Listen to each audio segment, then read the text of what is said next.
السلام عليكم ورحمة الله وبركاته. ازيكم حبايبي، عاملين ايه؟ يا رب دايما تكونوا بخير. اللهم صل وسلم وبارك على سيدنا محمد وعلى آله وصحبه وسلم. ان شاء الله فيديو جديد وروتين جديد ويوم سعيد عليكم يا احلى اخوات في الدنيا.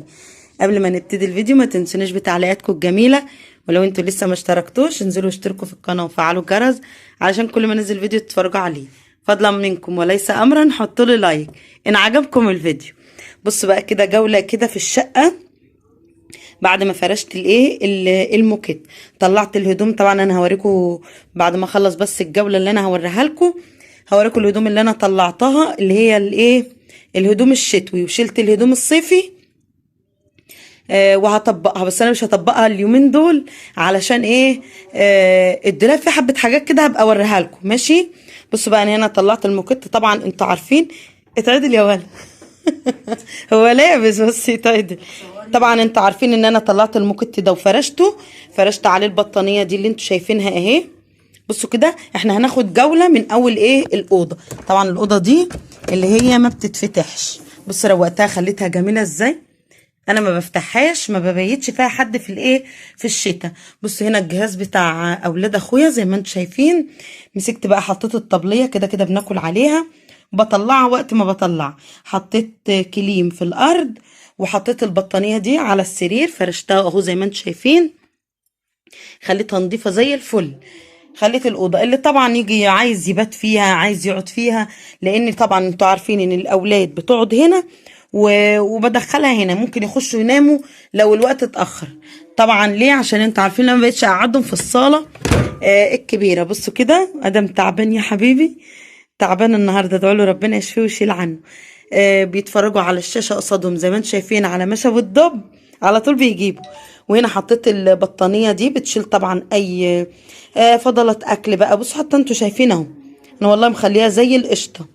بصوا كده، وفرشت برضو المطبخ. استنى يا فتحي عشان فتحي عايز يعمل خلطه كده، حاجه كده في المطبخ. قلت له استنى. طيب هنا غسلت المواعين كلها اهي. بصوا طبعا انتوا عارفين ان الشتاء عايز الدنيا كلها تبقى مفروشه، عايزه فرش الارض. بص لو طلتوا تفرشوا على السيراميك هتفرشوا. قلت اعمل له حبه لسان عصفور وحتتين بانيه علشان هو صدر وجعه وعنده بيرجع وسخن. ماشي، هنا غسلت المواعين وخلصتها اهو زي ما انتم شايفين. بصوا على السريع كده، وخليت المطبخ نظيف زي الفل. وهنا حطيت الكليم التاني على الارض وحطيت عليه موكيتا. بص عشان تبقى رايقه كده. وهنا المشايه اللي انتم شايفينها دي للاخر. بصوا اهو فرشت الشقه كلها وغسلت بقى الهدوم. بص والله انا ما حبيتش بس انت بتقول لكم باي، ما حبيتش ان انا يعني تعب تعب تعب، وبصراحه ما فضيتش ان انا اصور، فانا قلت اديكم الجوله في الاخر. فرشت بقى شو شرط مع بكم. هنا طبعا انا نقلت التلاجة هنا زي ما انتوا كنتوا عارفين، زي في الفيديو اللي قبل اللي فات او على القناه التانية. يعني لو الفيديو ده نزل على القناه دي، استنى طيب هوريهم جوله واجيلك. لو نزل على القناه دي هعرفكم، لو نزل على القناه التانية طبعا نخش على القناه التانية واعرفوا ان الفرش. بصوا كده هنا فردت بقى الستاير. كانت هنا ستاره نبيتي ورصاصي وبعدين نبيتي وبعدين رصاصي. حطيت النبيتي هنا على الحرفين والرصاصي سبتها في النص. وفرشت بقى الموكيت الكبير اللي انتوا شايفين ده. والله العظيم نطق الصلاة بصراحة ودفاها جدا جدا جدا. هي الإضاءة مش عاملة قوي، بس بصوا كده اهي، حاسة ان الموبايل ظالم الإضاءة. بصوا اهو فرشت السجادة دي برضو تقيلة. حطيت انا المفروض احط السفرة هنا، بس السفرة متبهدلة عايزة حبة تصليح.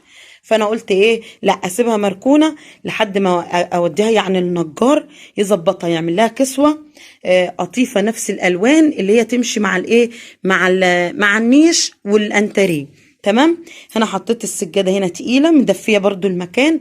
بصوا بقى الموكيت والله خد معانا مجهود كبير قوي انا واحمد.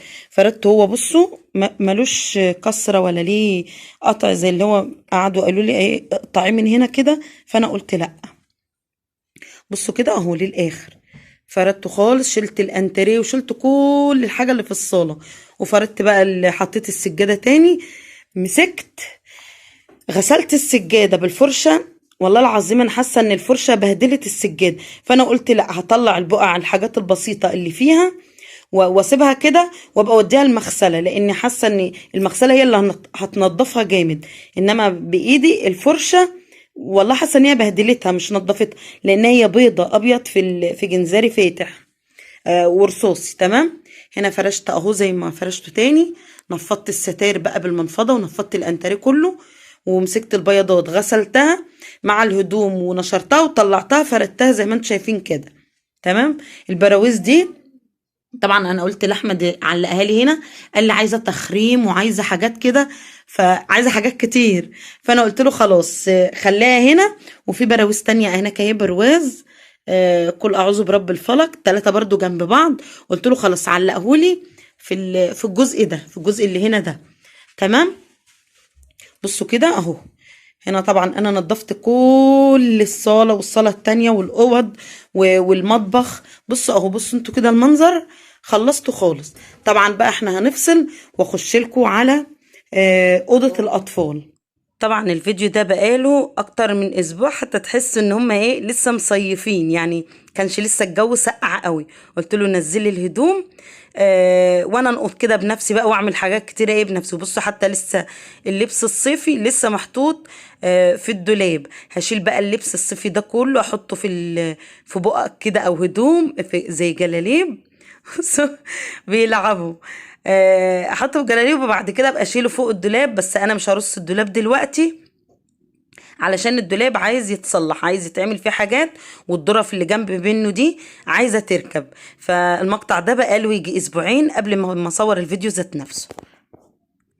هنا طبعا انا هحط لكم المقطع بتاع الفيديو بتاع احمد، هو كان قبل، فانا ما رضيتش ما حطيتوش. انا هحط في المقطع ده نزل لي الهدوم اللي هي الصيفي، نزل لي الهدوم الصيفي وطلع الشتوي، وطلعت الصيفي هنا، وبكمل هنا اهو.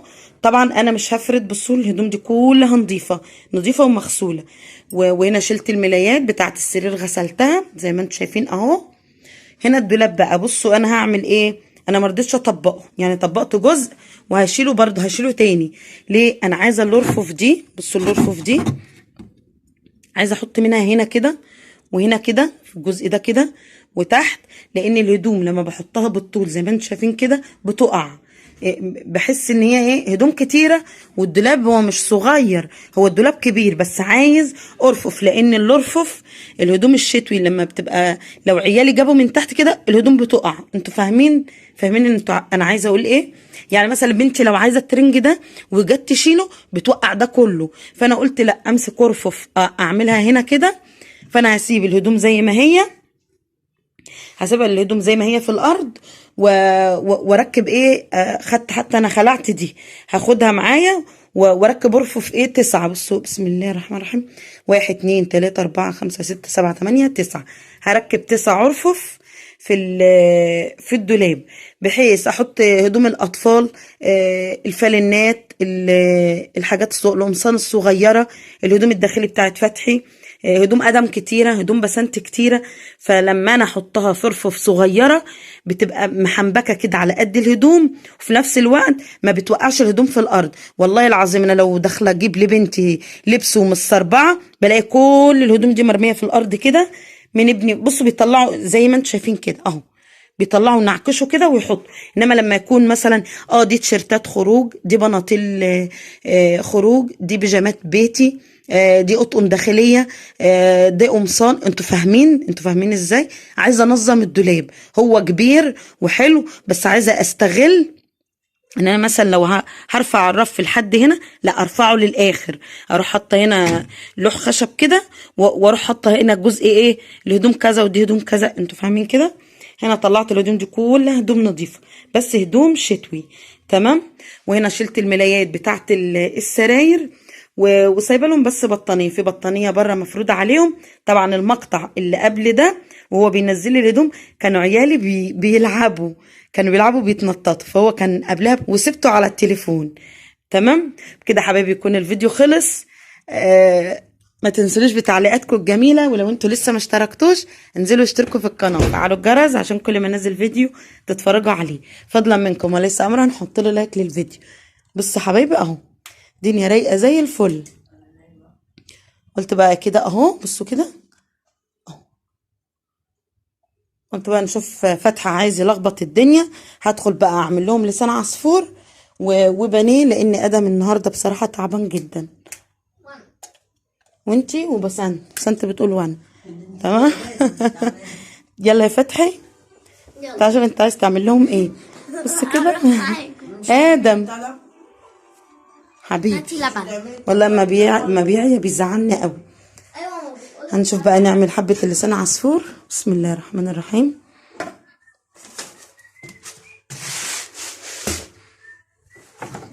هعمله بزيت كمان عشان ايه ما يتعبوش.